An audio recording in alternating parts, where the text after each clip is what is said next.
Hi. We're just going to kick off in a second. We'll just let the last couple of people get seated, and then we'll start.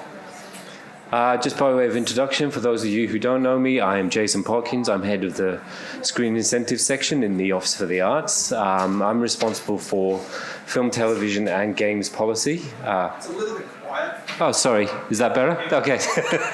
I'll try and... Oh, wow. Okay, the wonders of technology. Sorry. Yeah, okay. You're talking to the least technological person in the world, so I don't quite know why I'm doing games policy, but here I am.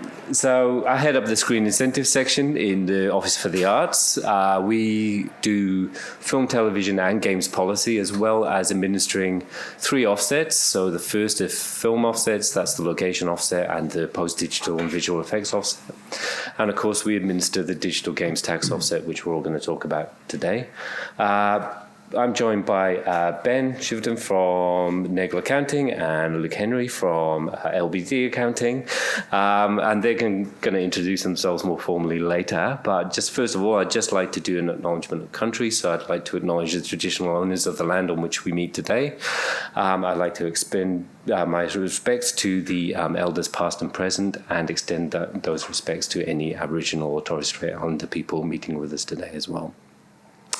So broadly, the outline of the session is I'm going to do a presentation, which is just a very broad outline of the digital games tax offset. Most of you, or some of you, may have seen it before if you've kind of seen previous webinars from IGEA or others. And then we're kind of going to do a session after that, which is really getting in depth in terms of looking at a sample kind of ledger or a fake ledger, if you like, and getting really into the details around the digital games tax offset, how we work and what we look for when we're actually assessing claims as well. So we've got 2 hours, which I don't know why people want 2 hours on tax, but we'll see how we go. But hopefully we'll get lots of questions. Yeah, we're paid to think it's exciting, right? But we'll start off. So look. Just as an overview of introduction, so the digital games tax offset, it's a refundable tax offset which allows eligible companies that develop digital games in Australia to claim 30% of their total qualifying Australian development expenditure, or QAID, as a rebate on their activity. The scheme, or the offset, commenced from 1 July 2022, so it's retrospective. Okay, so you can claim from all activity from that date. The rebate is capped up to 20 million per company or group of companies per income year, so per tax year. And every single application is certified by the Minister for the Arts. So the authority is for certifying every single application is the Minister, and it goes direct to the Minister as well for signature. Apologies. So an eligible game, okay, so an eligible game must be available through the internet, so it must be released, available to the general public for entertainment or educational purposes, and interactive, that is, it brings a sequence of events that's determined by player choices. Now, over the course of the last couple of days, we've had a couple of questions about why we don't pay or, acknowledge a rebate for abandoned games or, before release date. For those of you who really want to know, the issue is pretty simple. It's the Australian Constitution. So basically, legally, the power that we use to deliver or to draft the offset is the communications power under the Constitution, which means that it must be delivered by wire, or in this case, by the internet. So unless it's actually been released, we can't actually legislate the digital games tax offset.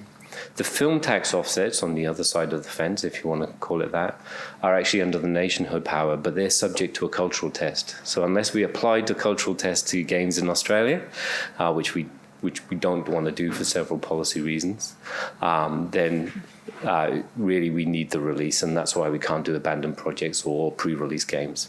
We can talk about, kind of what a release means in terms of, early access or release in other territories and those kind of things, but certainly that's the main reason why we can't do abandoned games at the moment. So a game is ineligible if it's primarily developed for industrial, corporate, or institutional purposes, developed to advertise or promote a product, entity, or service, if it's refused or unable to obtain classification, or contains a gambling service or gambling-like elements within the game itself. So gambling has been a kind of a touchstone issue as during the policy development process. So gambling and gambling services is any game which is a gambling service under the Interaction Gambling Act 2001 is ineligible. Okay. A game which substantially comprises gambling or gambling-like practices is ineligible. So, for example, slot machines, casino-like games, they will all be ineligible under the digital games tax offset. However, if you've got gambling activities within the narrative of the game, so, an adventure game which a player is required to win a game of poker to, advance to the next level, for example, then that's likely to be eligible for the digital games tax offset. So really we're focusing on those things which are to all intents and purposes, gambling. Now, games with a loot box or a chance-based mechanism that can result in any real-world benefit directly from the game, so a payout from the game, whether that's real-world currency, cryptocurrency, NFT, wherever might be adding value, are likely to be ineligible as well. Okay, so really, if you are actually having a mechanism to pay out from the game directly, and you have chance-based elements in that game, you really, really need to be careful about your eligibility under the digital games tax offset. Okay? Oh, sorry.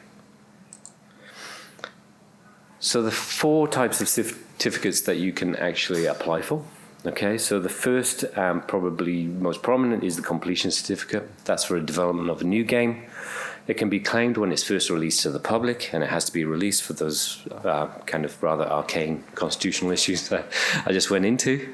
And the minimum expenditure threshold is that you must incur $500,000 in qualifying Australian development expenditure across multiple financial years. So there's no time limit for when you can actually claim the digital games tax offset, but you cannot claim any expenditure before 1 July 2022. And obviously, you will only get the rebate in the income year in which you're actually being assessed. The second type of certificate is a porting certificate. Obviously, it's for a game being ported to a new platform, claimed when the game is actually ported to that platform. And again, it's the minimum of $500,000 in qualifying Australian development expenditure across multiple financial years. Okay. The third is the ongoing development certificate, which is for existing games which have already been released. And that is an annual certificate for work done across a slate of released eligible games in a single year. And again, the minimum expenditure threshold is $500,000 in that single year. Now, you can potentially incorporate porting costs in both the completion certificate and the ongoing development certificate as well. So that's an option if you don't want to go for the 3 separate. So you can bundle up some activities into either the completion certificate or the ongoing development certificate. And the fourth kind is what we call the provisional certificate, which is basically an upfront check for games which are in pre-development or a very early stage of development. It's optional. It's non-binding, but basically it just assesses your eligibility under the digital games tax offset. It won't tell you how much money you get. It will just kind of say, yes, the game that you're describing is eligible under the offset. Okay, so that's the primary purpose. Yep. Quick question just on the ongoing development certificate. Am I reading it right that for that one, you can bundle up the ongoing development of multiple games into one application, but the other... But 1 and 2 are for a single game? Correct, that's right. So basically you can bundle up, but they must be released and they must be eligible. Sure. Okay, so you can't bundle up, kind of activity. You've got more questions, sorry, Jason. Oh, sorry. Sorry, Apologies. just a point of clarification. So with the first 2, you don't have to have it across multiple years, do you? You can have it in a single year, or do you... That's correct, yeah. So you can do it in a single year if you're at that stage, yeah. But obviously you just can't apply before 1 July 22. Yep. Sorry, at the back. Is the provisional certificate because there's certain gatekeepers that require that in terms of funding? Does it exist for a particular reason? Look, it's very traditional in film and television production. Essentially, that's there to kind of guarantee access to the offsets. Quite often, banks or financial services company want to see a provisional to make sure that you're actually eligible to lend against it. So it can be useful in securing sorts of finances. It can also probably, definitely in the early stages of the digital games tax offset, give a company a certain level of assurance that they will actually get funding, once they've done the development activity as well. So it's really there as a more of a comfort and assurance rather than an actual kind of necessary thing to have. So like I said, it is completely optional. It's just up to you in terms of your level of confidence. Sorry, just on that one, provisional certificate, are you submitting forecasts of any financial data, or it's purely just descriptive? So normally we ask you to submit some financial data. Normally that's because of the expenditure requirements. So basically we will kind of give you a bit of a head check in terms of, is the expenditure that you're proposing, first of all, above that $500,000 threshold? Is there anything clearly ineligible in there? For example, international costs or overheads or other things? I'm just going to jump in here, Jason. Sorry, that is for the PDV offset, under the DGTO offset. So we don't ask you for any sort of financial information. You don't submit anything as part of the provisional application. What you put in is basically you declare that your game will incur at least $500,000 of eligible spend. You don't provide any more information than that. At this early stage, and particularly as we're working with applicants for the first time, we are taking the opportunity to have a bit of a chat about what eligible expenses are, just to make sure that you haven't included anything that may be ineligible and be a nasty shock when you do get to final, but you don't actually have to provide anything as part of that application form, and that is a point of difference. So sorry, I should have highlighted that to you, Jason. That's all right, no problem. So it's voluntary. You can give us a spreadsheet if you really want, but we won't force you to. Sorry. I was wondering about the porting certificate. I mean, I can't imagine a port quite that expensive. That's just the one. Would that cover, like, if it's a whole bunch of ports, would that still apply, or can porting be bundled into just the completion in general? Yeah, so it can cover a bunch of ported games, and also, a ported game ported to multiple platforms. Like I said, we aren't anticipating a huge amount of claims under the porting certificate. We would imagine that most developers will probably bundle it up, either under the ongoing development certificate or the completion certificate. So yeah. So just a quick question about the timeline for provisional. How long does it take? So provisionals, that's a good question. You're looking at the team here, Penny, who's in my team. It's just me, single point of failure. Right here. So none of your provisional applications are being assessed today because I'm here. Look, as part of the guidance material, it sort of says between 12 to 16 weeks. Currently, we haven't actually progressed anything through, but we are trying to turn things around more quickly.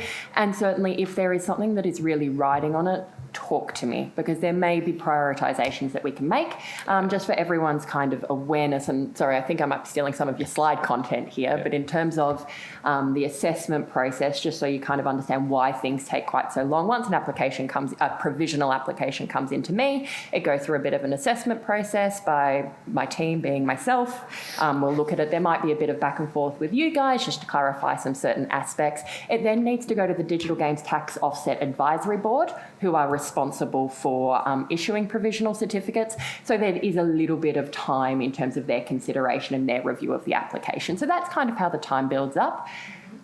Really, that extended 12 to 16 week period is just a reflection of, if we got to a point where we had a huge backlog of provisionals, that might need to be taken. But at this point in time, I'd be hopeful that we could turn it around in a much quicker time, maybe sort of, don't quote me or hold me to this, but, less than 6 weeks.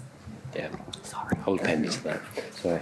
By effectively funding on the back end of development, it means that studios are going to need to cover potentially many years of development themselves before they get any additional money. I would have thought for policy reasons that probably is not desirable, but was it to do with that constitutional issue? Yeah, it's purely... And getting it out. Yeah. So, look, obviously we did do a lot of discussion at the policy development stage around that request, I suppose, to kind of give upfront funding before the release of the game. But it pretty much became clear through the, due to the constitutional reasons that, it just wasn't possible. And really it is a hard rule, unless, we want to abolish the states and territories, which I'm all for, by the way. But, if you want to do that, you can do that.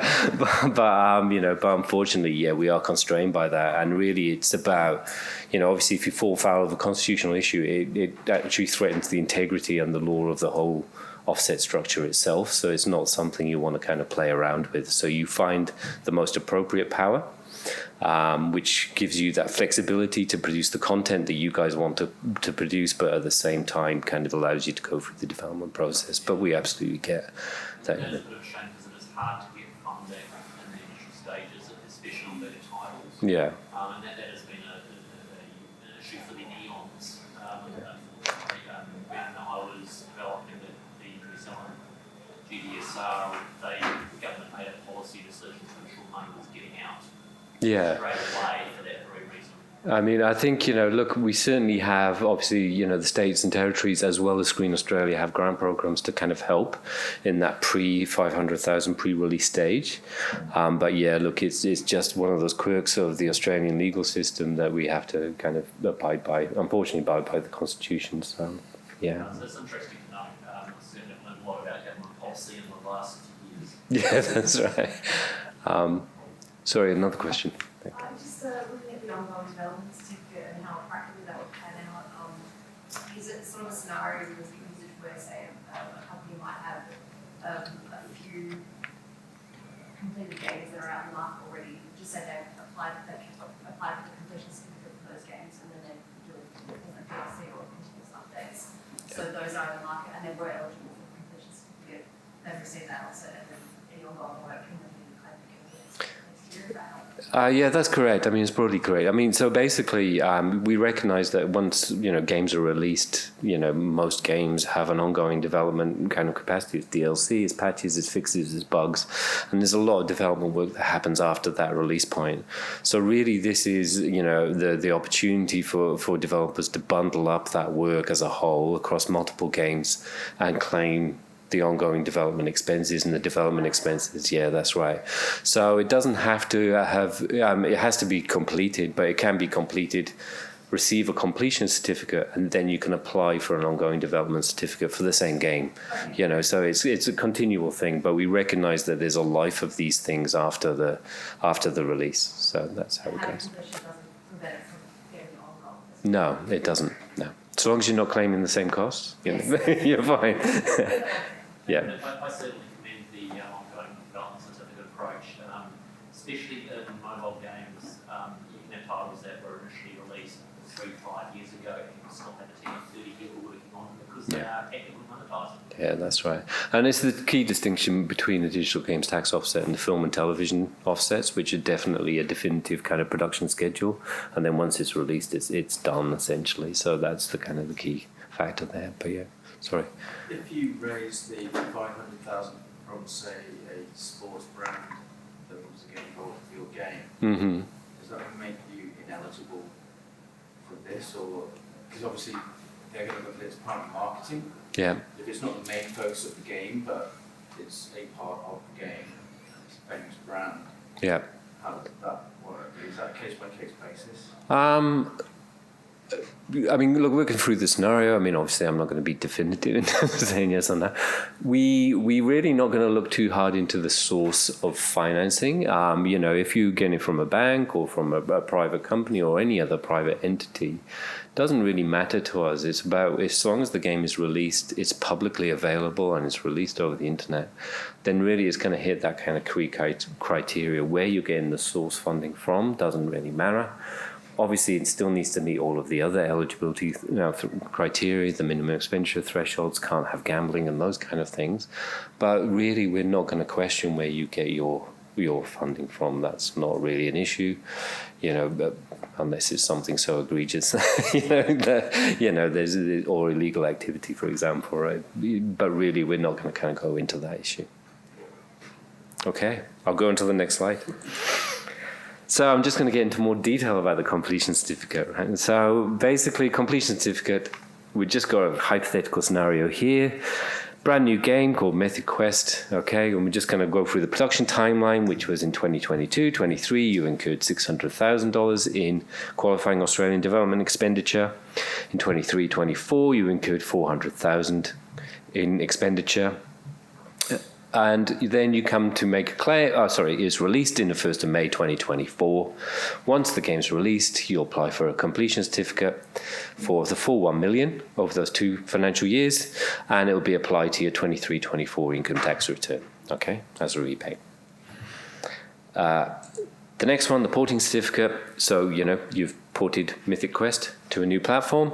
Production timeline was in 23-24 and incurred 200,000.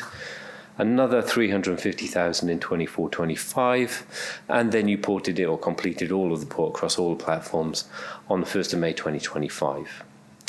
Once that port is done, you can then apply for the porting certificate for the full 550,000, and it will apply to your 24-25 income tax return.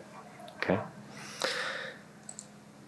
And then your ongoing development certificate. So it's a hit, and you've expanded the game, or you're doing lots of downloadable content. In 24-25, you've incurred 600,000 on bug fixes, updates, DLCs. You also incurred 100,000 on ongoing development of another eligible game in your studio. Okay, so you can apply for one certificate for the 24-25 tax year and claim 700,000 that's been incurred on both of those games. Okay. So that's broadly how the 3 certificates work together. So then there's the question of what's qualifying Australian development expenditure. Now, the Digital Games Tax Office... Oh, sorry. Sorry, just processing that slide. Yeah. If you, for the ongoing development certificate, could you bundle up multiple games, having gone through the completion certificate, say you're in a one-off scenario with multiple projects, and collectively hit that 500K? Yeah, absolutely. Yeah. In one way, shape, or form. Yeah, that's right. So long as you meet that $500,000 expenditure threshold, you can do it across multiple released games, but you just can't claim for any expenditure before 1 July 2022. Okay, so we'll knock that out immediately. Any other questions? Sorry. Just to clarify about porting, does the work for the porting certificate need to be done after the release of the game, or could that be done? No, that can be done prior to the release of the game, and if you do that, you can include it as part of the completion certificate. So you can include it as part of that and not apply for the porting certificate if you want to, I suppose, bundle up those costs in that initial release, or you can then bundle it up into the ongoing development. Really, I mean, that provides you a bit of flexibility around the thresholds and meeting the thresholds. As a member of the audience has pointed out, 500,000 is a very high porting cost, and we kind of recognise that. So we probably expect most people to avoid the porting certificate altogether and bundle up those costs in one or the other. But really, we're quite aware of that. Yeah. Yeah. So, just to clarify that, so basically, if you make a Mythic Quest, you're doing it for PC. Mm-hmm. You're kind of along the line doing some Mac OS and Linux and mobile development, but you're very clear in how you're separating those development costs. You've got the core game done, and you're doing that under the initial certificate. Mm-hmm. And then you could take those other porting costs and bundle them with the ongoing development work. Once you say release, you finish the port and do other ongoing development, and then get the other 500,000 there, as long as you're doing it within the year, as long as you're kind of timing yourself right. To say, start in July, work till here. It's going to be a year and a half for the main game. But in the last 6 months, we're starting on the second one, which takes us into that next year, and we're going to do that and the development work. So the timing can be a little bit until the year. I think it's more a case of, I think you can choose when you time or when you choose to claim your porting costs. If you do it as part of the completion certificate, you can do it across multiple financial years, okay? Yeah. Obviously, if you do it as part of the ongoing development, you're constrained to doing 500,000 in that single year. Yeah. Okay, so if you don't do the porting in a year for whatever reason, then obviously you're going to miss out a little bit in terms of the amount of expenditure that you can claim. So really, it's your kind of decision in terms of at what point do I release the game and at what point do I recognize those porting costs, and is that part of the initial release or is it subsequent to, and then I bundle it up in the first year's ongoing development or the second year's ongoing development, whatever it may be. You can be pushing zero hard now to start tracking everything.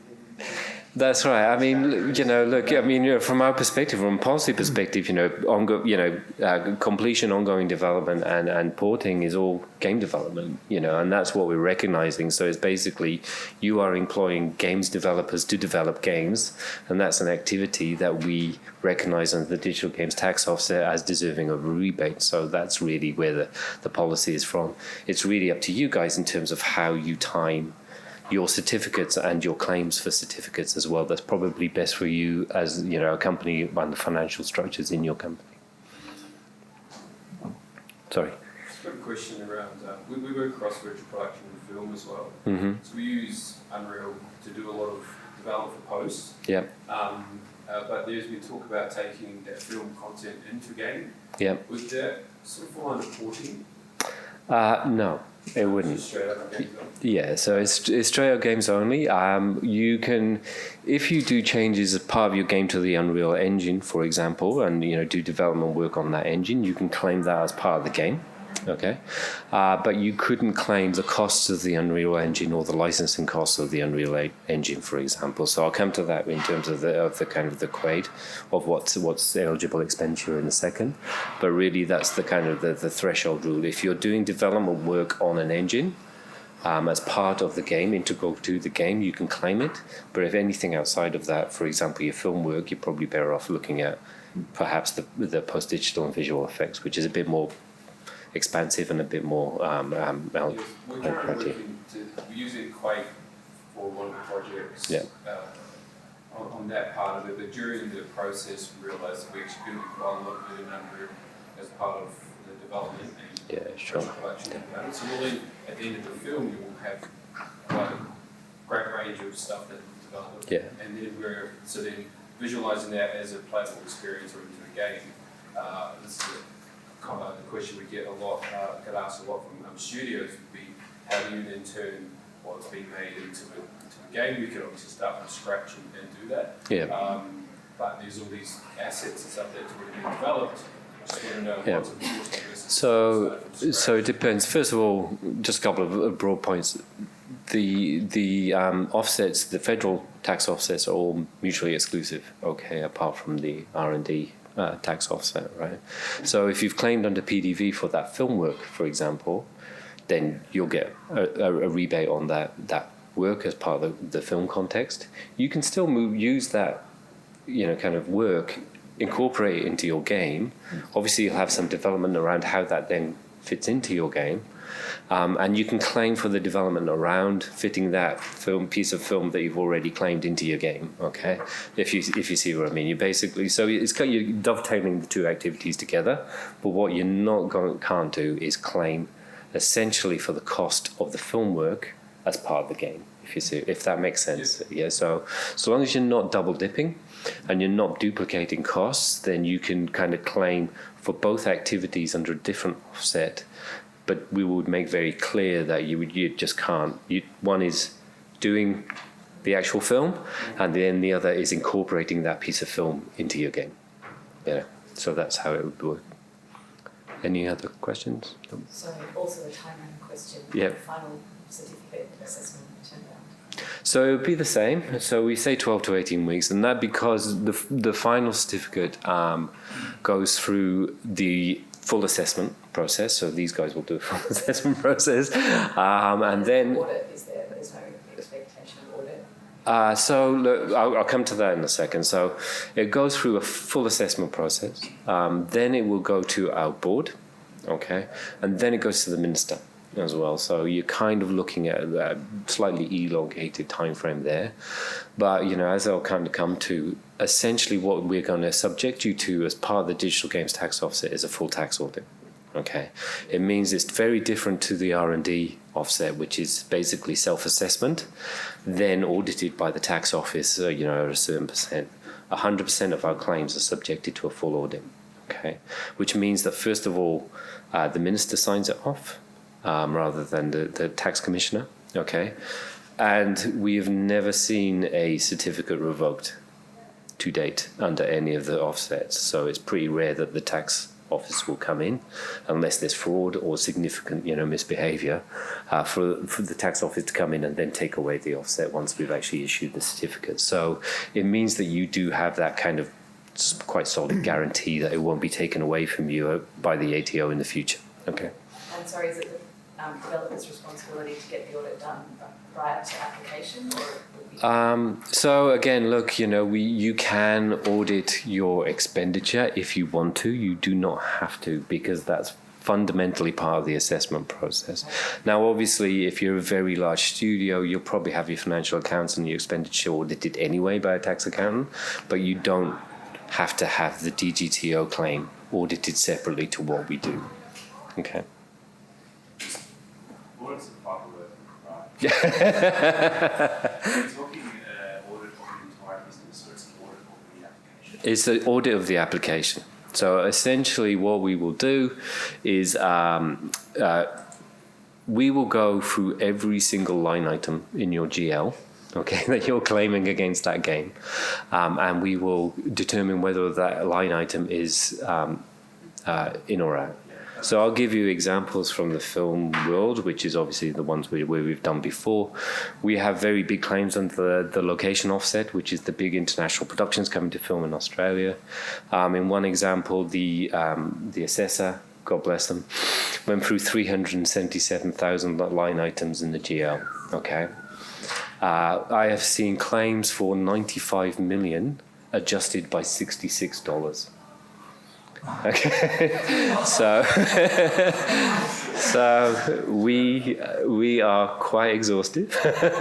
You will essentially be triple checked before you get a certificate, but it does mean that your chances of getting it revoked by the ATO are almost non-existent unless you have fraudulently made a claim. Okay, so that's the kind of the key difference. So it's a process which obviously takes some time, but we do work with you to go through it, and we'll kind of help you with that as we come forward. But really what we focus on is what's development expenditure. Okay, so with the digital games tax offset, the expenditure is actually less than the film and television side. Okay, so if you guys are used to that, but primarily it's around remuneration of employees and developers. Okay, it's independent contractors, just anybody involved with the development of the game itself. There's research expenditure, i.e. the research that you have to do as part of the game. Development of the underlying game infrastructure, so work on the engine, for example, prototyping, user testing, updating the game, obtaining or maintaining a classification, and then adapting that game for use on the platform, so the porting. Okay, so that's primarily what we're looking to. Really, the object of the digital games tax offset is to encourage onshore development of games in Australia. Okay, so it's really about people being employed in Australia to work on a game, whether it's a kind of a homegrown game or an international game, doesn't matter. But it's about people being here and being and rebate on the salary. Yeah. Sorry, I'll stop. No, that's all right. We've got 2 hours. So. Remuneration. So, is there restrictions around directors, company owners? Yes. Because I've been through the R&D process, and that was fun.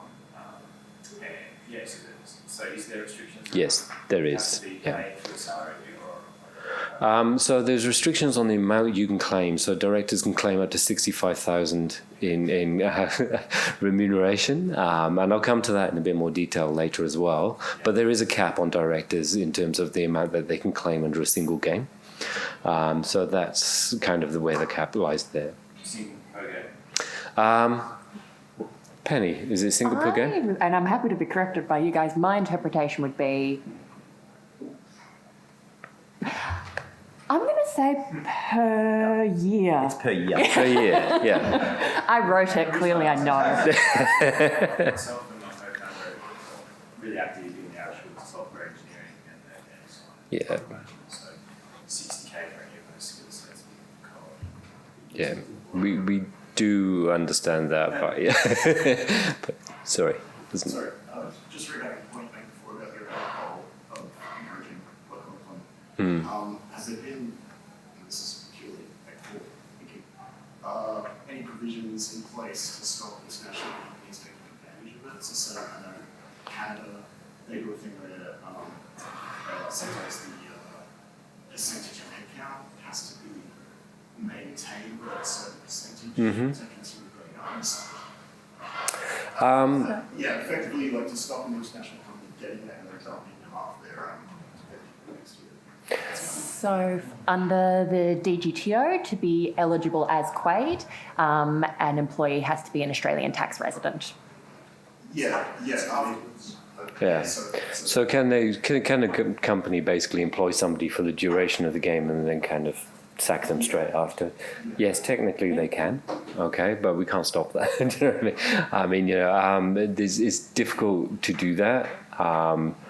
Really, obviously, in terms of international, where we really look for is, international expenditure, getting out of international expenditure and making sure that the businesses that apply for the offset and the employees that are working on the offset are Australian residents and for tax purposes, so that at least, they are employed here. But, like I said, we haven't got into the area where we're kind of looking at strictures in terms of how companies structure their companies and how they actually keep employment on a long-term basis. Obviously, there is general workplace relations kind of conditions, which, have now been brought in by the Australian government around, casual employees and recognising those things as well. So there's other mechanisms within government to kind of prevent more nefarious behaviour, hopefully, but it's not something that we do through the digital games tax offset, if that makes sense. Hello. It's kind of this slide and the previous slide. Also, quick comment, Kenny, that microphone can just get moved over a bit more. I like just creeping Why closer don't to you take Luke my every seat, time. That's just an aside. There's three of them, like. That's Jason's. I wouldn't steal it. Penny doesn't want to speak. So looking at those two slides in terms of the Quaid items, the kind of overlap gap for me, from looking at it, is community manager. When you're kind of getting playtesters in, we always say, right, we're not building a game, we're building a community. Yeah. And I think that sense of I'm trying to get people in because we want them for alpha, we want them for beta, we need to do the hype. It's not, when I say hype, it's not that it's kind of marketing in a sense, but it's not marketing. Like my agency wouldn't be doing that work in any way, shape or form. We leave them to do the marketing and advertising, they don't do that. But it also doesn't seem to be covered in the eligible items. I'm wondering where that sits. I hear you, and I'm afraid to say that community managers are a specifically ineligible item to claim. It was something that we discussed at length at the government level, and it was considered that it was a marketing cost. I can hear that you disagree. By all means, make your views known to me. Yeah. I mean, look, obviously we are still in the early stages of the digital games tax offset. So we're still, and we always will be happy to hear views in terms of whether it's working well or whether there's areas that we should shape or change. There's no guarantee we will ever shape or change those things, but I mean, certainly, we're more than happy to kind of say, look, this is an area of legitimate expense for companies, which isn't a pure marketing cost. And if you can mount that kind of business case or policy case, we're more than happy to look at it and take it up to government. The offset structures do change. They change a lot through both primary legislation and through rules. And so it's you never say never, in terms of how this works. Sorry, just up the back there. By extension, does that mean costs associated with the maintenance of that game, whether you're doing big content updates or small ones over the course of the year, like player experience and player support, also considering the marketing for that? Where will those I would think those would probably fall within Quaid and would fall within the ongoing development costs. Again, we would have to look at what the activity actually is and how the description of the activity you're looking at. But from just first guess of what you're telling me, it sounds like it would probably be in rather than out, if you see what I mean. Yeah, that's right, please. Just a question about clarifying around the director's cap. So is that a cap on Quaid claimed? Yes. As opposed to salaries? So you could have up to 200K for that? You could have a director that's paid, 2.2 million if you want, but they can only claim 65,000. That's the amount that they would receive as part of the rebate. Okay, so yeah. Can I add some colour to that? Yeah, sure, absolutely. Because I think it's important to make a distinction there that the work that the director would be performing would be Quaid, so it's actually development activity, and the broader expectation would be that a director might be running a number of different things for the organisation. So they'd be engaged in marketing, they'd be engaged in contract negotiations, which wouldn't of themselves be Quaid activities. So in a sense, we would be expecting that a director's remuneration would scale down to closer to the 65K cap that's claimed. Sorry, just... Are you proposing to monitor the Commonwealth tax offset they had to other markets? How are you, the expenditure if they claim it in another Commonwealth market, how you So we have, obviously we can quite quickly, identify whether or not a person has claimed for an offset. In terms of, in terms of a Commonwealth offset, we administer, 2 of them, 2 others. We have close links with Screen Australia as well in terms of their administration of the producer offset, for example. And we hook into the Department of Industry, which does the R&D offset. So we can, that's a rudimentary check that we will do, is that whether or not those companies have claimed an offset, and failing that, we can just go to the tax office and ask them. So we have a memorandum of understanding with the tax office. For your information, myself and Penny are both tax officials, so officially we're kind of tax office secondee with all of the rights and powers that they convey. So sorry. You're talking about just Australia, about New Zealand. So look, you can claim as many offsets as you want in the world. There's no barrier to you claiming other offsets internationally. I mean, obviously, our offset only recognises Australian expenditure. It doesn't recognise international expenditure. So there's little risk that you will double dip, in terms of getting it in Australia and then getting it in Canada. But and the same with Canada. Canada will only recognise expenditure that's happened in that jurisdiction. I can see what we did there. It's Commonwealth of Australia, not Commonwealth of Nations. All right. Okay. Yeah. Just on that note of the R&D tax offset and the DGTO, I take it as long as you can prove through your record keeping that you haven't done it. Yep. You can cover it. Correct. Yeah, that's right. So we will kind of discount any double dipped kind of claims, but definitely we will. You can claim both. That's the only area where the offsets are not mutually exclusive.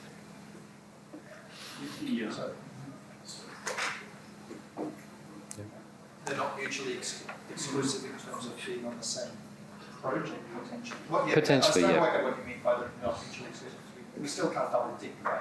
That's correct. So you can't claim the same expenditure for the same project under the 2 offsets, but you can claim both offsets for the same project. Okay. Hopefully that makes sense. Yeah. Any other questions? No? Okay. So ineligible Quaid items, a bit more restrictive under the digital games tax offset, business overheads, for example, land or premises expenditure, computer hardware, licensing or software fees. So that's extremely important given that, music and those kind of things are typically licensed. Marketing, advertising, publicity or promotion of the game or companies is excluded. Fees are not directly attributable to the game's development. So, you can't do equipment hire or, kind of those kind of things.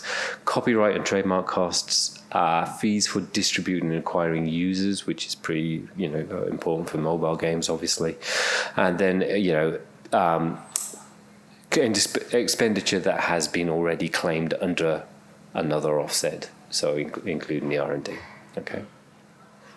Other back. Public playtesting is not considered part of the game's development. Public playtesting. So perhaps if you're testing and you're in the build of your game, and Yeah. you get feedback from the public, that sounds like that's not. I would.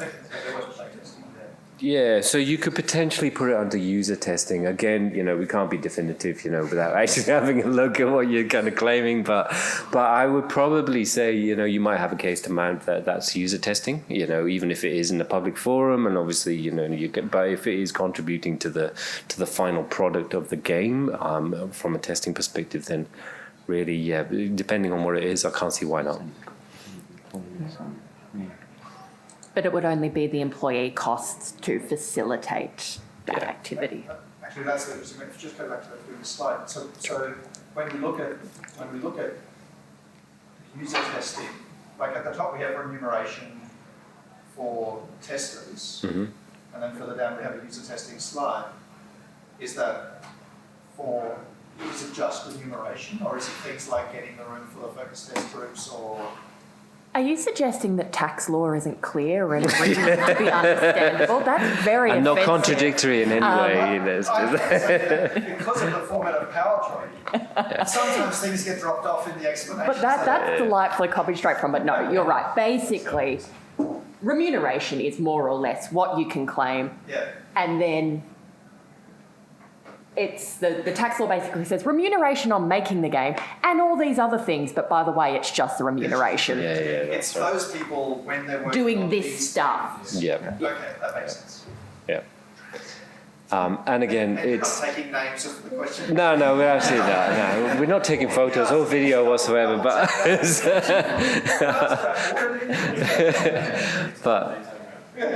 but I think it's if in doubt, ask. That's what we're here for, and, there are going to be a whole host of circumstances and, kind of activities that you do that we have not thought about under this offset, and so really, it's a case of ask, and if we don't know, we'll find out, and that's the kind of key thing. Do you imagine that as the offset sort of beds in, and you get busier, that something like a quiet opinion will become a useful thing for you to work with? I think it's more a case of, look, we see it all the time through the film and television offsets as well. There's always small p policy in terms of, is this in or is this out? Should this cost be included or shouldn't it? And the way we do that is obviously we make an assessment within the department, and then we communicate that through, updating the glossary or the guidelines, or, communicating back to the applicant. So it's really a case of almost with, kind of a huge percentage of our applications will always come across an expenditure item where you're going to making a judgment call about whether or not it should be in. And what we then do is say, right, we need to be consistent from that point forward. So it's kind of almost like a kind of a waterfall of, nailing down what people are doing into a kind of, an actual set guidelines, which then people are very comfortable with and absolutely know. We're at the top of the waterfall at the moment, but hopefully you'll kind of get there pretty quickly when the more claims that we get and the more work Penny does. Yeah. It may help in Penny not having to. That's what I'm getting at. But yeah. So I'll go to ineligible items, which I've just been through. And then we'll talk about related party expenditure, because again, this is one area that we're really going to focus on the digital games tax offset. Okay, so any expenditure between related parties is not considered qualifying Australian development expenditure. So if one of the entities involved in the transaction can directly instruct or influence the other entity, the expenditure probably can't be claimed under the offset. Okay. So we've got two kind of tests, I suppose. One is the arm's length test. So expenditure must be at arm's length, otherwise it's not quite. The The expenditure to the parties must be independent between the other, and then it's got a practical example. So Company A is developing a game and hires Company B to develop a suite of cutscenes. Company A and B have common ownership. This transaction is not at arm's length, and expenditure will be excluded under the DGTO. Okay. Then you've got the associates test. Expenditure incurred between associates is also not quite. So associates include relationships like relatives, partners, common ownership, share ownership, where influence exists. So we have influence over the other company. Okay, if you're just a silent party and a small shareholder, that's not an issue. The practical operation is Mary owns Company A and is developing a game. She engages Company B, owned by her wife Jane, to deliver a suite of cutscenes. As Mary and Jane are married, the two companies are associated, and the transaction will be excluded under the DGTO. The only exception to that is the influential employees can claim up to 65k per year, so the directors. For example, a studio CEO is also a lead designer working on the development of the game can claim up to 65k in qualifying Australian development expenditure. No questions on that? Oh, damn. Okay. This is... If you're a business model, I run a visual effects studio, we do film work. Mm-hmm. We're also now creating a games site company. So a lot of the work that we do for the game, we're looking at maybe employing Space 23, the company, to do the work in Houdini or whatever, what it is on Unreal Engine. Yeah. So how does that work?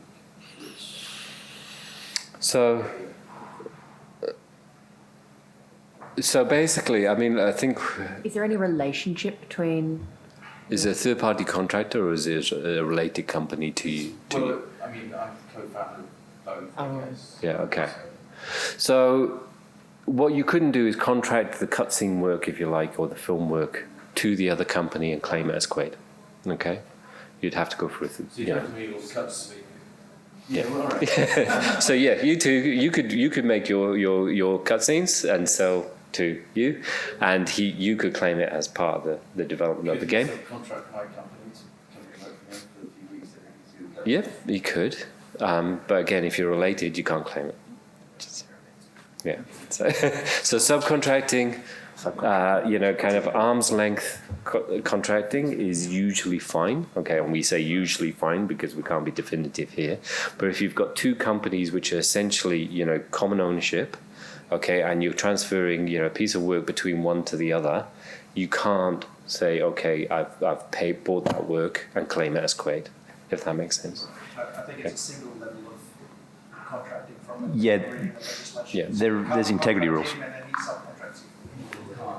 You need to be careful of the integrity rules around subcontracting because essentially it allows you to go down one layer, and that goes from your claiming company to a subcontracting company, but then only further down to individual contractors. So it couldn't go company to another company, and that would invalidate the claim.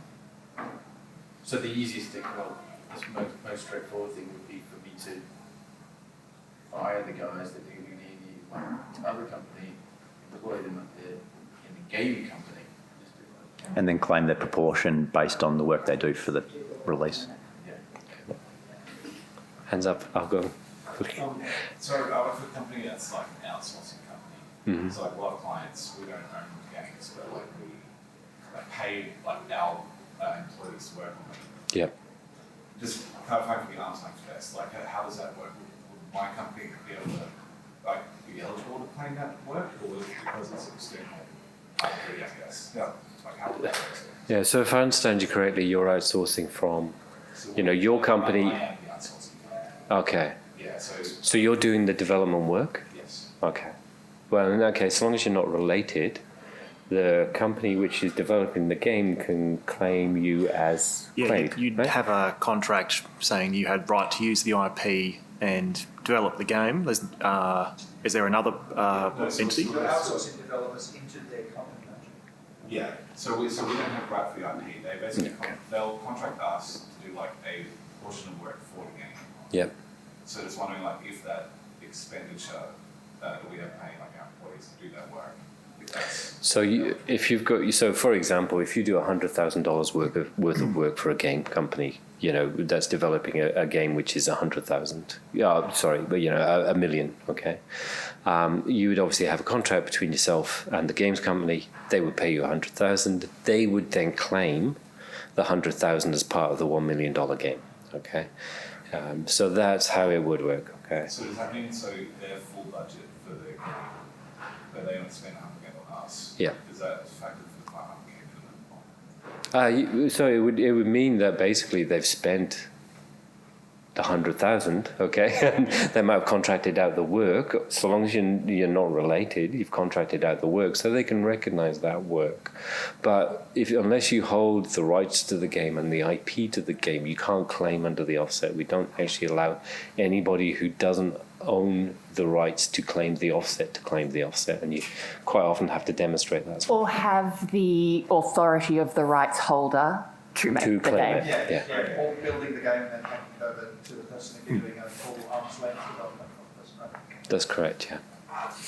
So your main issue really is determining who's making the claim for DGTO. Is it yourselves? Who can make the claim, who's eligible? Yeah. Yeah, but you both can't claim for the same activity. Yeah. Okay. Thanks. I can understand you having the associates test there because there's the quality reward system, but it's common in the industry to have IP held in a separate company away from the development and the team. That gets a bit problematic with this. I mean, what I've just described is probably best practice from a legal perspective, but I'm struggling to see how that might work with the DGTO claim. I think we'd have to have a look at that in a bit more detail in terms of what the company structures are, where the IP is. It's not so much who holds the IP, it's more who actually is assigned the right to claim the offset.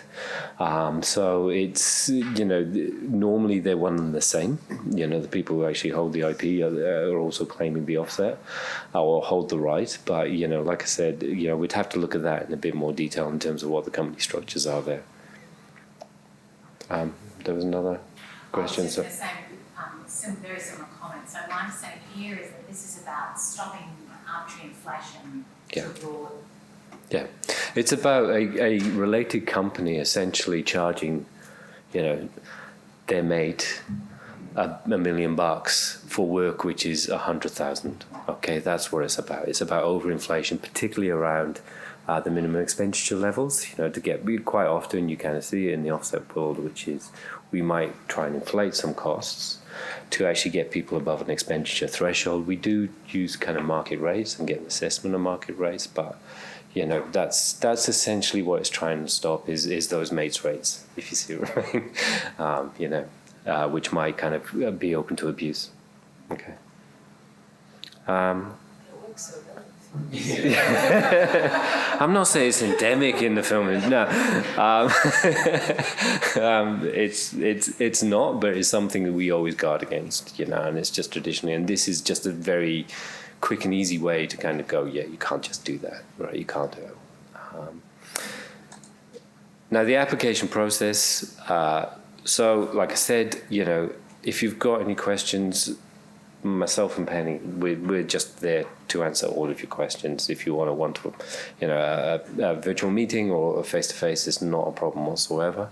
And ask up front before you claim, because 9 times out of 10 that probably saves you and us a lot of time and money, to tell you the truth. So, please be wary of that. So the application process is quite simply you apply through the arts.gov.au website. You'll be pointed to something called Smarty Grants, which is an online portal that we do for all applications that will give you a lot of kind of boxes to fill out and check, and then kind of spreadsheets to upload, and except for the provisional certificate, as I've kind of been created, and then it comes to us as soon as you've got completed the form. We in the Office for the Arts assess broad eligibility. Have you met the expenditure thresholds? Have you claimed an offset before? Those kind of quite broad things. And then we will pass it to Ben and Luke, who represent the 2 companies that are assessing claims.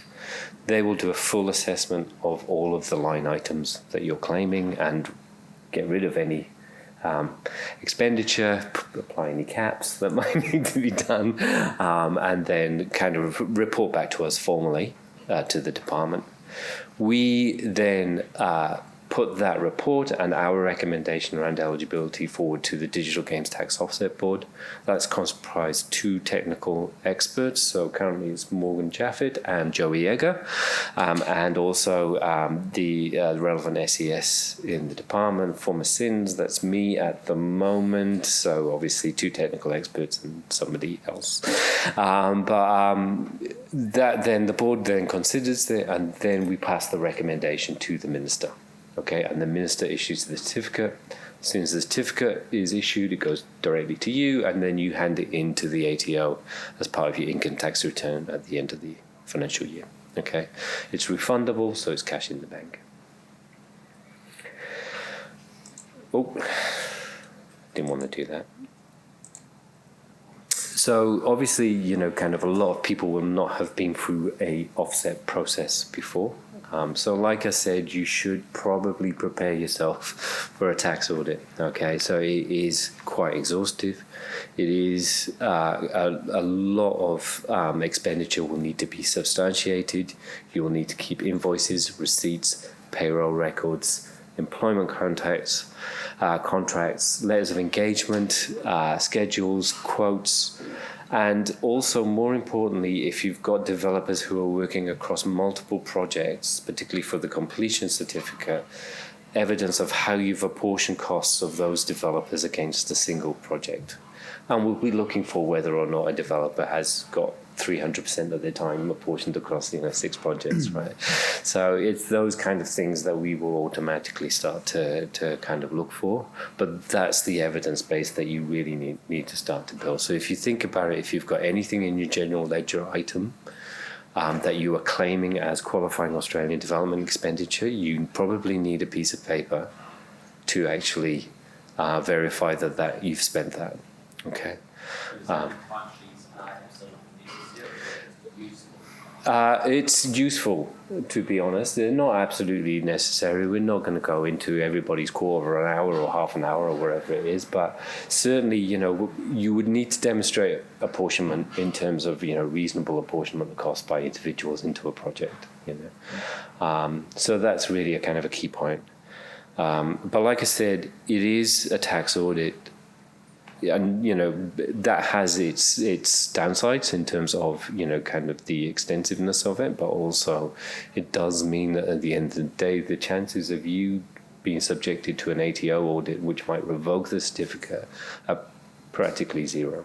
Okay, sorry. Just on the portion, say you've got a team who are working across 3 projects, and you've got ongoing development. Spend over 500K.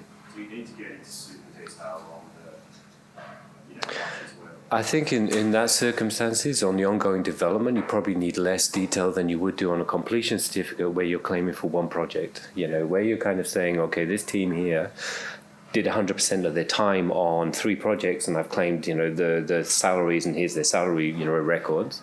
Then obviously we're not going to kind of go into the level of detail of, well, did they work 25% on game 1 over 22? That's not really where we're kind of interested in. It's more that completion certificate where you're just applying for one game and you're kind of claiming a developer has only worked for 30% of the time, for example, on that thing. That's where we will need those kind of evidence-based.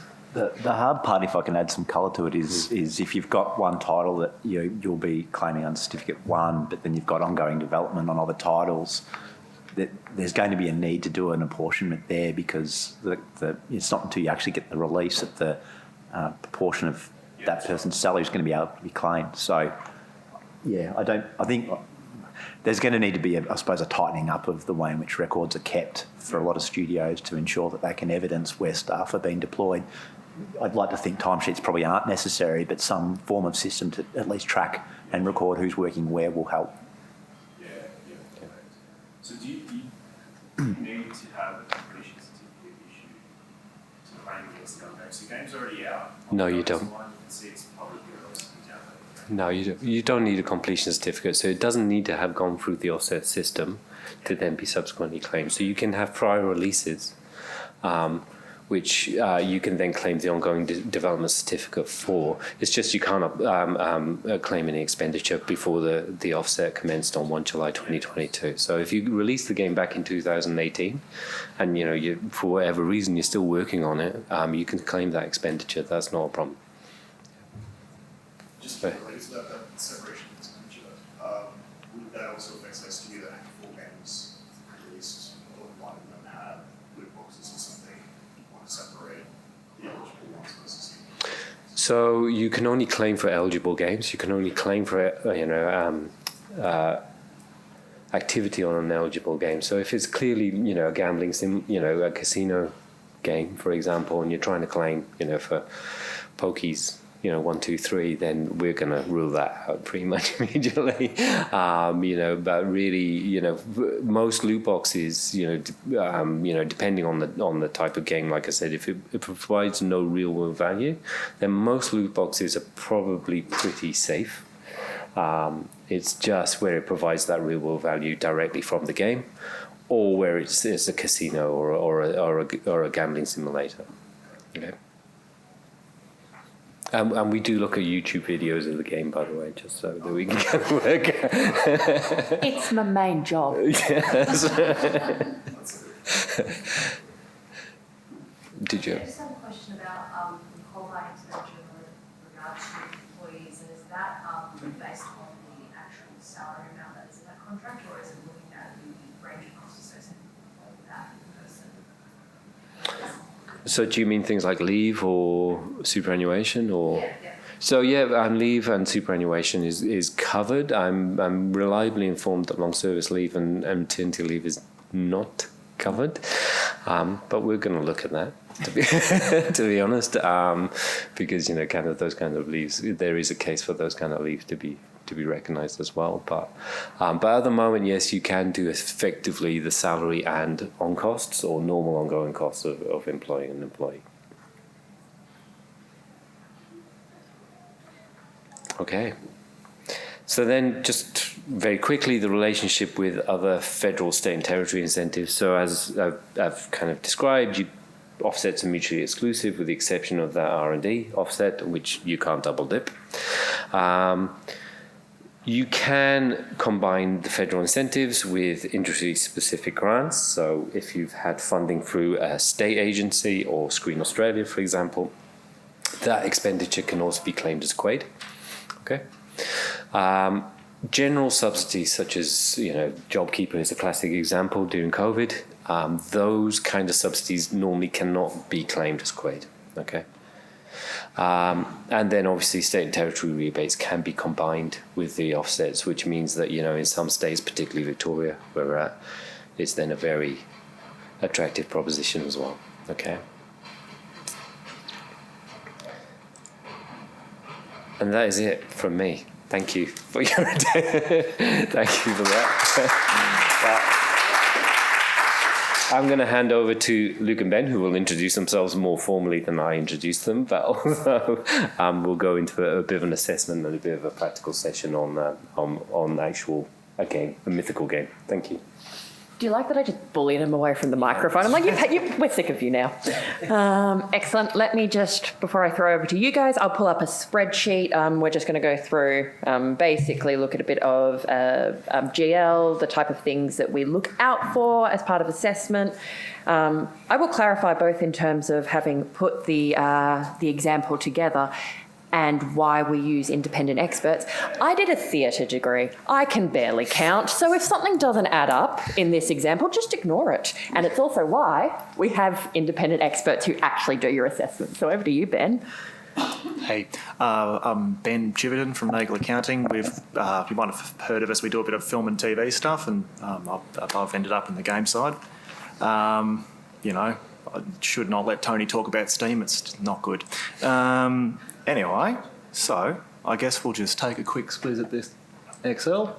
Do you want to introduce yourself as well? Sure, yeah. I'm one of the partners. I'm Luke Henry, one of the partners at LDB. we're a medium-sized accounting practice in Melbourne.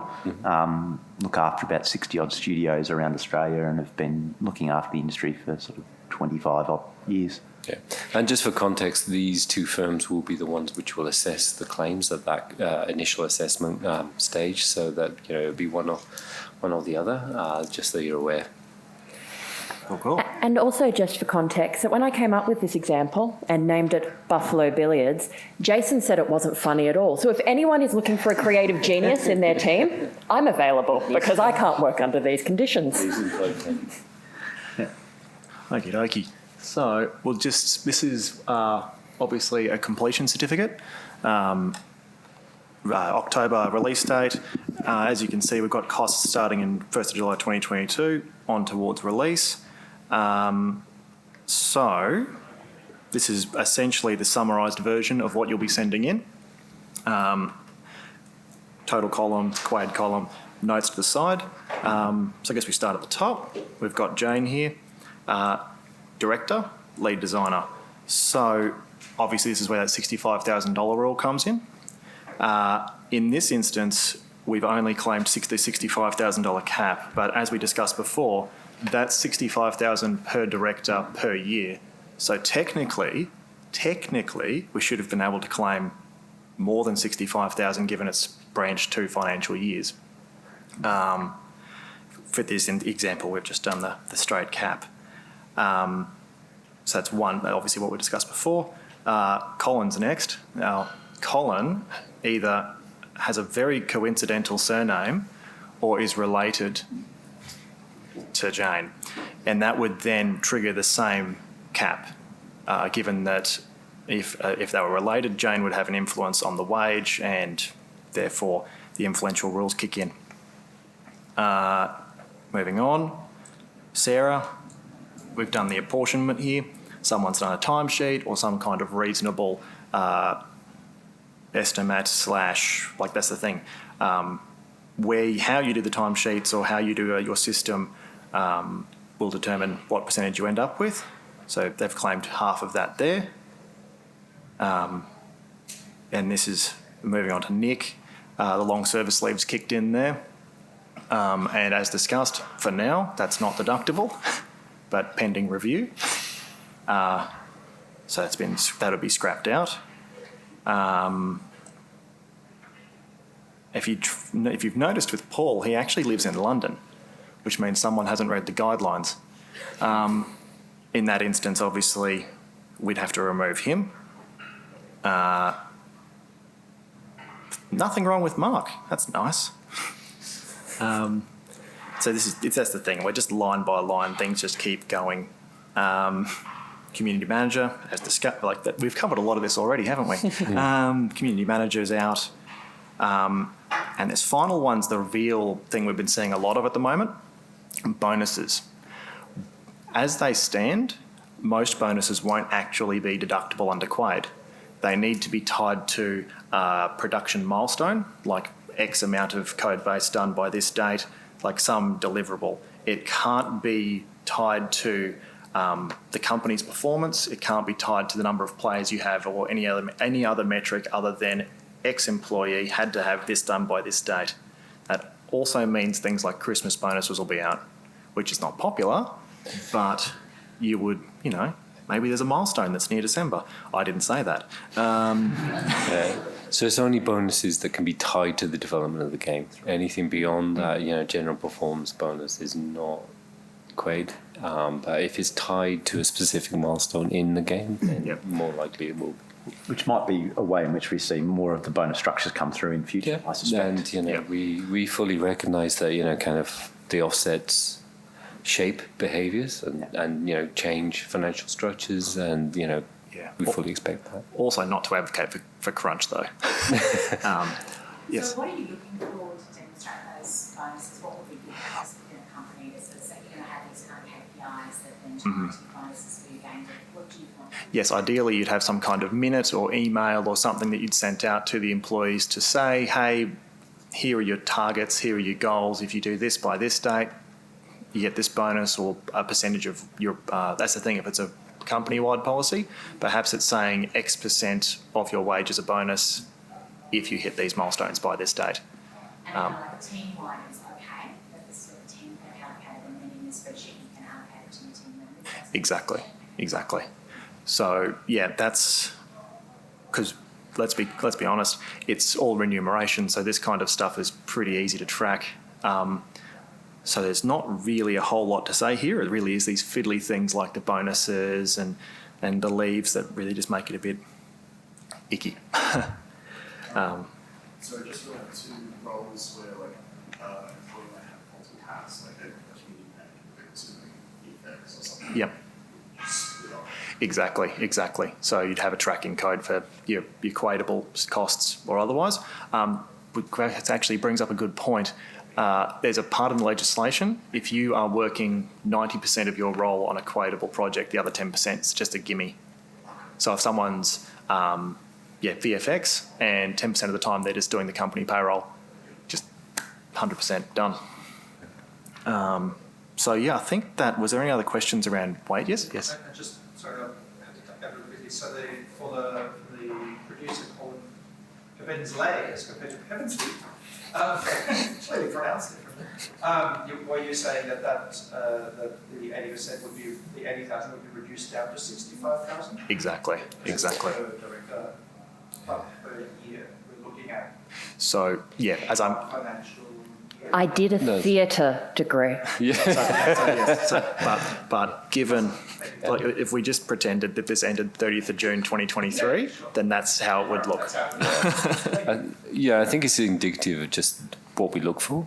You know, when we see a general ledger, you know, these are the first things or the type of things that everybody's going to kind of look for, right? It's people who's got the same name, people who might be in a position of influence, and that's really, you know, you kind of your bog standard developer, you know, however many of them are, you know, is really probably going to be pretty straightforward, right? But the first thing they're going to start ringing red flag, you know, bells or red flags are those kind of things. So it's just that you're aware of what these guys will look for as part of the process. And ideally, it's better to say it rather than us have to ask it. Yeah, declare up front. And I'll just say, you know, just because I'm kind of probably required to say this, myself and Penny are both tax officials, which means that false and misleading statements to tax officials is actually a criminal offence. You know, this is tax law. It is, you know, quite severe criminal penalties in terms of trying to make misleading claims. Obviously, accidents happen, people make things which aren't quite right, but if you're deliberately trying to make, you know, claims which you're not entitled to, then obviously that's a very different, it's tax fraud essentially, so let's not go there. and we'll just look closer and closer the more we find. Yeah. Yes. Just a question about that $65,000 cap. Is that prorated for a time period, fixed for the financial years, or is that just 65 like it's with 2 months as well? I don't believe it was prorated. No, I'm pretty I sure think it's it would be 65,000 for the financial year. Per financial year, yeah. Per person, per financial year. And the key is probably it's what's claimed as quaid. So the 65K is just the cap on quaid. So there might be the person's paid $200,000, but either there's some activities that are ineligible or it's capped by the threshold. It might be worth sort of just adding a little colour to it. So when we're looking at and assessing these, what we really want is the information to be presented so that it's easy for us to make the assessment. So things like employment contracts are helpful, job description or PDs attached to those people, and then we will be asking for payroll information and some of the breakdown of payroll so we can understand and look for things like long service leave and annual leave and understand how that's going to interact. So I think expect to be able to provide that sort of data if you're using some sort of payroll software that will be looking for quite detailed information. Yeah, given everything's on single touch payroll, just assume we're going to ask for the yearly summaries, the activity summaries, like all the pay slips, because we're obviously going to be checking to make sure that no one's mysteriously been paid a surprise $50,000 last week of June, you know, that kind of thing. I was just going to add, I mean, look, the more records you give us and the more records you keep, the easier and the quicker your application goes. It's the back and forth which takes the time. So the less back and forth you have between these guys, ourselves, and your claim, the quicker it goes, basically. So the more evidence, the better. Alrighty, so... Sorry, another question? Termination payments, so talk about surprise $50,000 payments and ETP, is that someone... I believe ETP payments are out. They're out? Yep. Yep. So if that's everything on the remuneration side, next we've got the fringes. So pretty simple. We've got the superannuation there as the bulk of it. Now all of this is going to be, this will be prorated against what your quade was. So if you had a director, you'd only claiming, actually no. Sorry. With the director, the super's included in that quade cap of 65,000. For all the employees, if they have split roles, you would take that same split and apply it to the super here. So that's all pretty straightforward. The workers' compensation is an interesting one because you'd want to provide your remuneration statement. How do you get that figure? What's the total wages, contractors, everything? Because we would basically be going back to here's the percentage you've got on quade, here's the total number of people you've paid, that's the percent of work cover you can claim, not just the entire thing. And then lastly at the bottom there, we've got payroll tax. And in this case, payroll tax, penalties, all non-deductible under quade at this point. So yeah. And forevermore. And forevermore. Yes. On to Luke. Okay, so I'll cover off the contractor payments. So the first one that you can see there is a payment to Cal Reid for music composition. That is all fine and acceptable as paid to an individual contractor. The second one there. Sorry. Oh, God, it's gone to hell. Bear with me, folks. There we go. Is a payment to another company, which is Visual Effect Co. for some work on title sequencing. So whilst the contractor is located in Australia, because they subcontract some work to Awesome Effects P2 Ltd, it's going down a layer to another company and therefore would become ineligible. So that's an important integrity measure that you need to be aware of with regard to subcontracting arrangements. In contrast, the contractor payment to Moving Pictures only engages individual contractors or subcontractors underneath it, and therefore the entire payment there is eligible as quade. For the payment to Great Art is a subsidiary of Great Games, therefore they're a related party, and therefore the payment would be excluded. And finally, there's a slight, I think, date mix up here. The date first incurred might be the 2021 as opposed to 2022, but the point that's been made here is that 30 June 2022, the expenditure's been incurred in the earlier year, and then in that instance, it's before DGTO was enlivened, so we can't make any claim or allowance for that particular amount. It's not included in quade. So it's only coming into effect from that 1st of July 2022. Mm-hmm. I don't know if there's any questions on that. If anyone had any. No, fairly straightforward. No, there is one. Just walk through it again. So particularly the distinction with Visual Effects Co and Moving Pictures. Sure. So Visual Effects Co is a company that is subcontracting onto a second company. So the primary contract is resting with Visual Effect Co, and it is subcontracting that work to another P2 Ltd, being Awesome Effects. Because it's going down 2 layers through companies, that renders it ineligible. because of the integrity measure. If you're subcontracting for your games, you're going to need to make sure that your subcontractors cannot subcontract. Correct, yes. So, and it's interesting, we're sort of getting a feel for how we're going to substantiate that particular position. I think at some stage we'll probably look for letters of representation there from contractors to actually evidence the fact that that's going to be eligible. I'm expecting from a legal standpoint what we'll see is some of the legal contracts might actually, rule it out in essence and have it as formal terms that are required just for clarity. So that would be very helpful.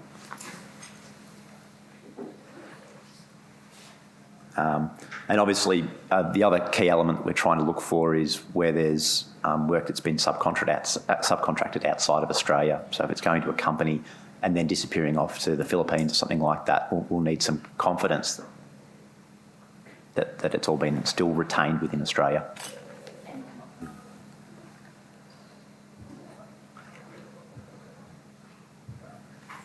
Okay. And then the final section is really the other section. So, look, this is a bit of an interesting one because in a way the claimant or eligible expenditure really is going to be limited to remuneration and contractor payments. The only area where we're seeing currently any claim made under the other area is for applications to the classification board. So there'll be a fee there, and that would be included as part of quote.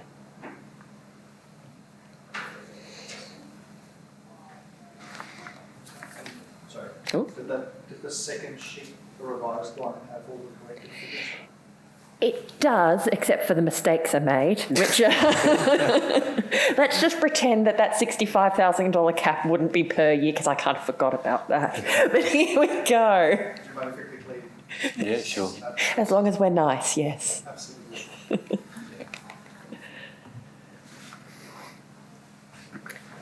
And I'm happy to send this around if anyone wants a, slightly inaccurate spreadsheet. We might even fix the mistakes as Oh, well. don't go before we- wide. I'm not sure I have the skills. That's right. I'm so glad you picked that up, Ben. I actually put that in there to test you. Yeah, that's right. Yeah, You I passed. checked it. This is why we... So yeah, this is literally the exact spreadsheet you'll download from Smarty Grants to do the application. So it's all very simple and summarised, but that's why, of course, we're going to ask for all the detail in the world. And I think it's worth sort of noting there that the adjustments bring it down from what was sort of originally a quite significant expenditure in the 800,000 mark. It brings it down to pretty close to the actual threshold. Yeah.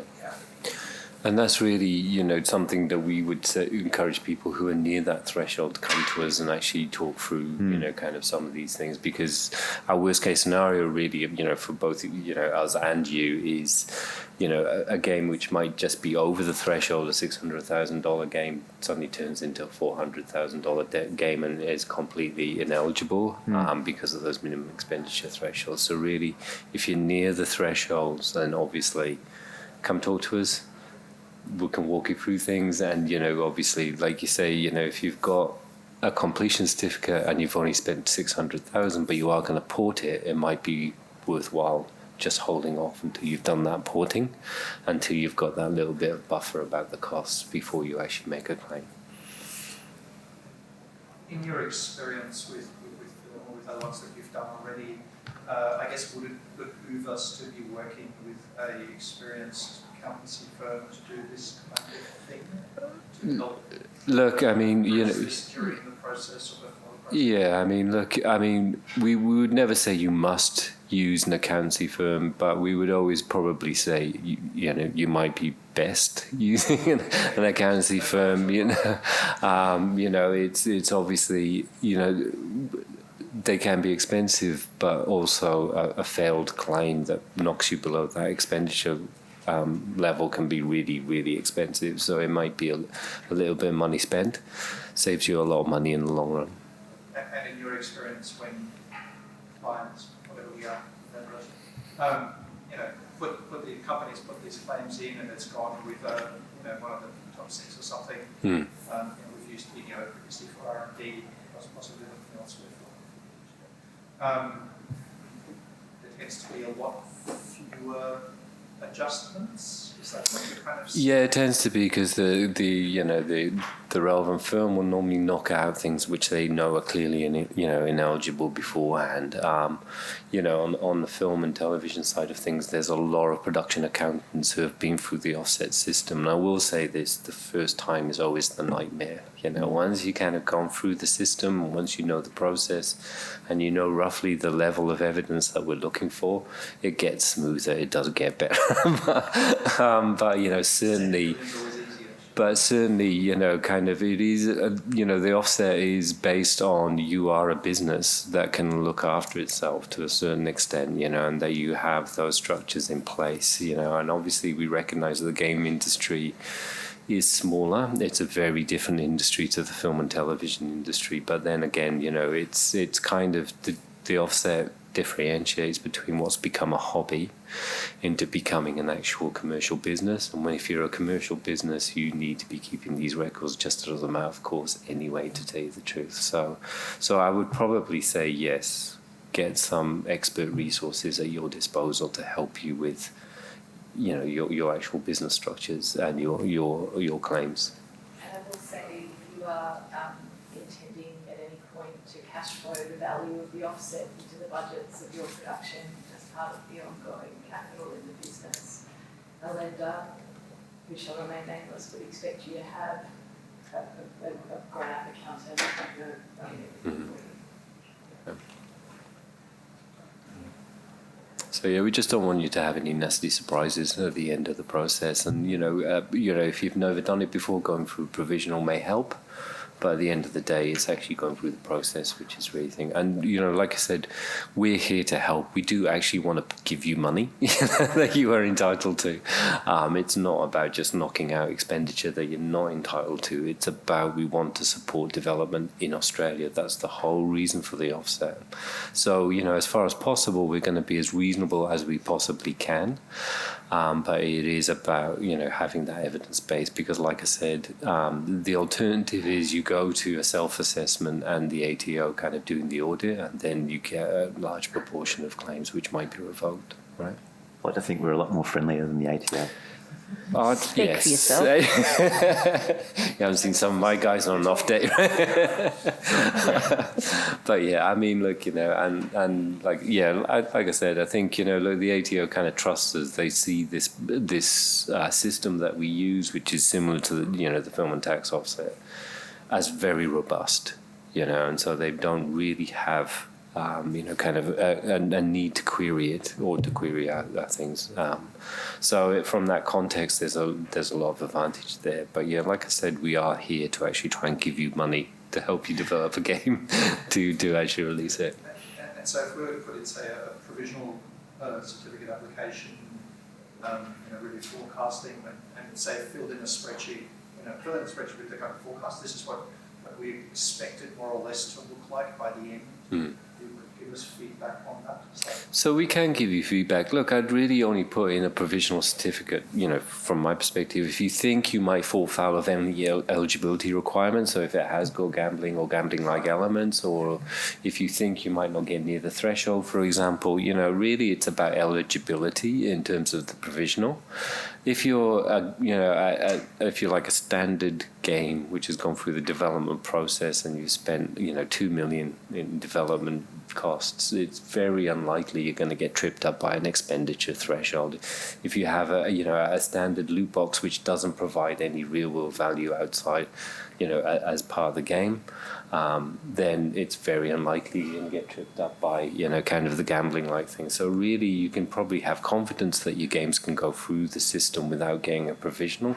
It's really where you're kind of unclear that you might be eligible, or where you might need that certificate as part of financing requirements, for example. That's another kind of key case. But if, you wanted to go through, just for your own peace of mind, this type of thing, some costs or whatever, you can certainly reach out to me. There's no need to only do it through the provisional process. Yeah. More than happy to workshop, chat, whatever would be helpful. Yeah. Yeah.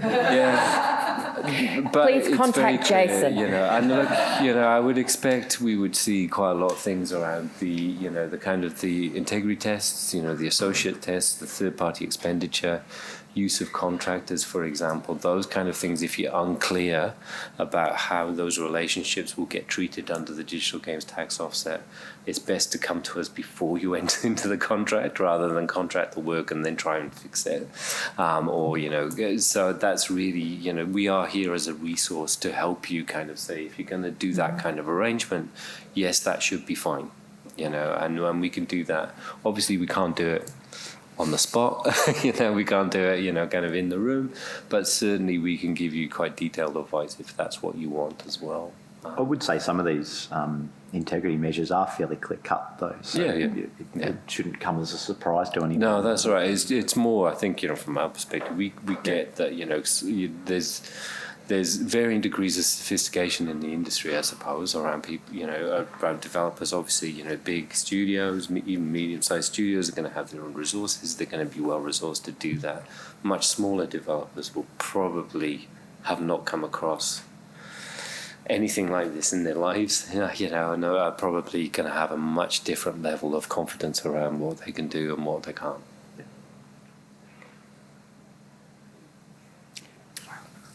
Are there any more questions? Is there any more questions? Yeah. All right. If not, it looks like we can go to lunch. Yeah, that's right. Well, I'll give you 20 minutes back in your day. Thank you for attending, everybody. I hope it was useful. And like I said, myself and Penny are here to answer any questions. So thanks a lot. Thanks for coming. Thank you. Oh, sorry. Sorry, just a quick one. You said we can contact you. What are the contact details? Look, you've just put a hole in my strategic plan. I seemed helpful. No, that's a great question. So it's the arts.gov.au website, and we've also got the phone line as well.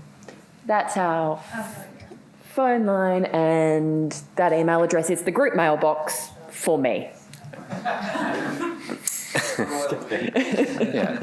I have an inflated sense of I self-importance. promise we will get more resources for Penny soon. There might be grants for that. Yeah.